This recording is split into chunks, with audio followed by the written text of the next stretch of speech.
Extended warranties, good or bad. We've done videos on this before. Mike has changed his mind. He's not apologizing, but he is going to talk a little bit about why he changed his mind. Remember, this will be short and sweet because there's no gray areas.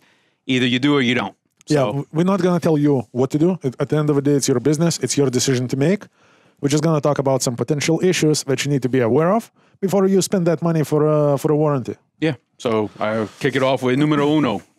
Read that fine print, what it covers and how it works. Absolutely. One of the biggest challenges to follow the instructions. So read the fine print, see what parts it covers, what it doesn't cover, because it's not that you just spend $7,000 or $5,000 on a warranty and it's called platinum.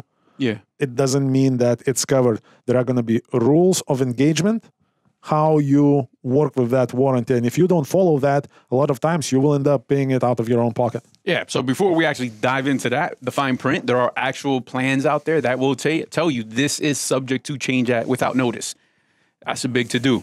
Right there on this one. I'm not going to mention the company. It's a decent company.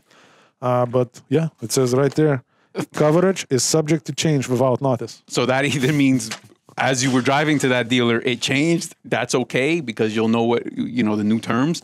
But it is a problem if you're broken down and you bought that 6 months ago, but things change without notice. That would be a problem. Yeah. So I just hope that this flyer is subject to change. I hope that once you actually pay for a warranty, it's no longer subject to change. All right. So getting into number 2 is keeping good maintenance records. Yes. So that maintenance record that safety always bugs you about. We give you a call. We call you every month. Where is my maintenance report for a month of September? And, you're always fighting it. Don't be fighting it, especially if you have extended warranty. You want to have your maintenance record. You want to have all your oil change, all your dates, all your mileages. You want to have everything that you've done to this truck because the warranty may reject your claim if the maintenance was not up to the manufacturer's suggestions. And that's going to be a problem. And yes, they will ask because we have helped our guys by we gave them copies. We emailed PDF files of all their maintenance record. They do ask, some of the stuff, even if your breakdown or whatever's being covered is covered as long as that's primary. But we've seen where they try to blame it on your lack or your, of doing oil changes on time, driving with the check engine light on for too long. That's what caused this damage. So even though this piece is covered, it's secondary because if you didn't do that wrong, this would have never went. So you got to be, on absolutely point with that. Yeah. So just stay on top of maintenance, maintain your truck properly, and you should be good. So again, we're not saying we will not cover or we will cover. We're just saying that you have to do your part to take the most out of this warranty that you're paying a lot of money for. Yep. So now that leads us to number 3. This one is towing cost. Towing cost and potential challenges if you continue to drive with certain problems. So going back to certain problems that we just talked about, if your check engine light is on and you still drive for 2,000 miles before you go to the shop, we may reject your claim, even if it's something big, because we're going to know that check engine light came out 2,000 miles ago and you didn't do nothing. And at that point, even if it's not exactly related to that check engine light, they're going to try. We're going to potentially, we may connect it to maintenance issues. And at that point, you're going to have no case. Are we going to do it every single time? No. But if you're spending $5,000 to, let's say, $4,500 to $7,500 for that warranty, you better make sure that there is no issues on your end. You take care of your business and let them take care of theirs. On top of that, the towing cost, it's going to be a lot of money potentially because you can only go to certified shops. And if you are in the middle of nowhere and there is no shop that we would certify, now you have a decision to make. We may or may not cover the towing.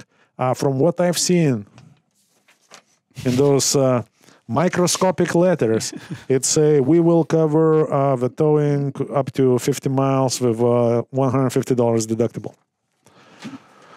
So, 50 miles, if you are, let's say, here in Orlando or Lakeland, and you know where you're going, 50 miles is going to be somewhat all right. You're going to pay the difference, but it's not going to kill you. It's not going to put you out of business. But if you are in the middle of nowhere and the closest certified shop is 500 miles away, good luck. You have a lot of decisions to make. So here we go. Look at the fine print. Don't just hope that, I got a warranty and I'm covered. No, No. Look at the stuff. Ask questions. Don't jump in it. Don't think that if you're going to start asking questions to the dealer about the extended warranty, that we're not going to give you a truck. If you're already talking about a warranty, the truck is yours. So forget about that part. There is nothing to worry. Nobody's going to get offended. Ask the questions. Ask them to give you a printout. Take it home. Yeah. Take it home. Look at it, because that truck that you're already financing is not going anywhere because of one day. Hey, go read reviews on it. That's Absolutely. another opportunity of the real guys out there using it and their experiences, and get those questions and come back and ask. Maybe you read something about somebody didn't like something because of how it played out for him and it wasn't covered. Take that scenario. Don't talk about the guy, but say, what if this goes on my truck? What if my turbo goes? How does the warranty handle that? And let them, all you do. Absolutely. And even if you read reviews, be smarter than your average review reader. A lot of people are also full of shit. Yeah, that too. So, sometimes people talk a lot of negative stuff when we cannot get what we want. And, it's not like you can get all you want every time. All right, we bled into number 4 there, which covered that topic as well. So now we'll just skip along right to numero 5. All right. So repair versus cost. Here we go. That is a big consideration to make.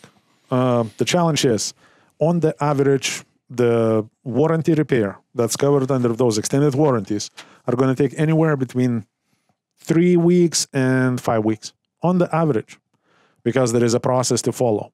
So if you have a breakdown that's estimated to cost you $500 and you can fix it right here and there, you're going to run into a challenge. If that place is not authorized, now you have to pay out of your pocket. And if you choose not to, you also have another chance to either tow your truck somewhere else or go somewhere else.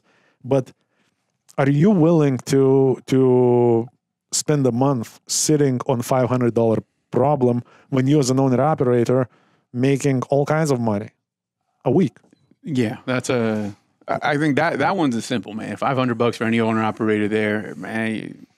Get rolling as quick as possible. But nothing is lost yet, because a lot of times we have some small letters here saying that if you are not an authorized shop, you can repair that issue and send everything in for them to look at.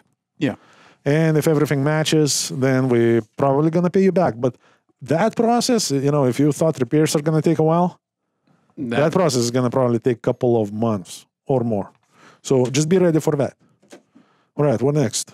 Your biggest challenge will be to understand and follow that process. All right, so tell me about it. Oh, all right. Then we'll skip. All right, so here we go. One of the biggest things is understanding the process. So we give examples of what our guys have lived through, and we put them on the table. The guy shows up, is dealing with the shop. There's actually, the turbo is on, they have the part. They can fix his truck. Everything is there. However, when you're working with the warranty, they cannot touch that part. There is actually a different diagnostic that has to happen, sent into the warranty people for review, and then and only then will they purchase the turbo through this other aligned gentleman that's already been assigned, and so that just makes the process that much longer. However, when you're frustrated and all you're thinking about is getting your truck going and getting back on the road, it's hard to understand that. When you're buying the warranty, everything is gravy, so you're like, yeah, I get it, I completely understand. When you're buying a warranty, you get like either gold plan or platinum plan or some other. Yeah, or like, oh, you just have to wait. Oh yeah, honey, we just have to wait a little bit. We're good. Like everything sounds so easy until you're up against the fence, and now we're like, just give me that one, the one they send, put that on the shelf, let's call it a day, and everybody wins. Yes. So unless that's a huge repair, something really, really big that you're really willing to sit for a month and not to spend the money on. So, patience. I think for me personally, I've spent quite some years in the truck. That would be the biggest problem. I would probably, unless it's a major engine blowout or transmission or whatnot. By the way, in this one here, it says automatic transmissions class 327, not covered. There you go. All right. So going into the next topic is the actual offering of rentals. I don't know. In my entire career in this industry, I've seen guys rent a truck twice. It's very difficult. Everybody makes it sound easy. What are the challenges to renting a truck? Number one is that deposit. You're talking $5,000 plus. Sometimes even $10,000, and the warranty will not cover that deposit. It's returnable to you, but we're not going to put the money up front. You would have to be the one putting the money on the table on that day. Yeah, and usually those agreements are going to be ridiculous anyway, and so whatever you made in that week, you're just pouring it into the rental anyhow, so they don't make it really attractive. Then you also have to have your own authority, and if you don't, then you can ask the company that you work for, that you partner with, to get that truck for you. But the problem is this: if we get involved, basically the rental company, we don't want your company to rent a truck for you.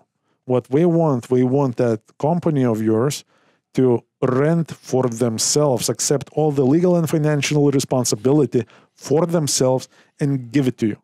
So now all the responsibility is between the rental company and the lease company which you work for.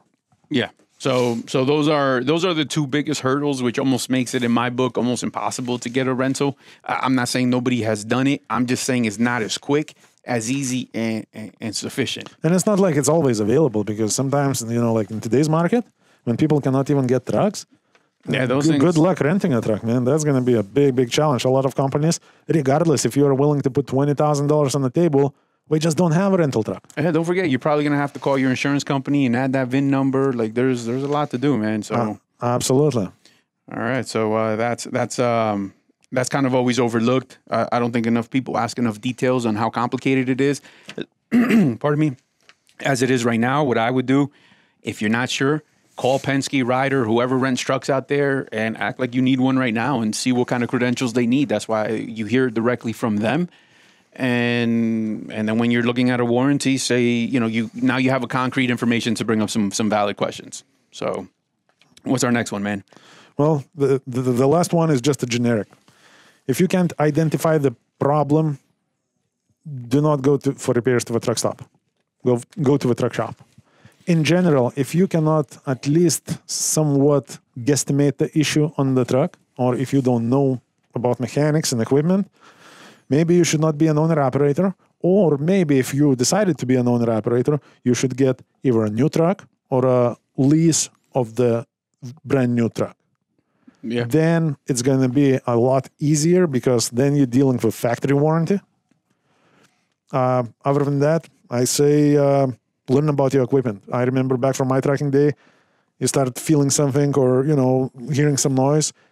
If I never experienced that, I'm going to call a couple of my buddies. We're going to talk about what's going on.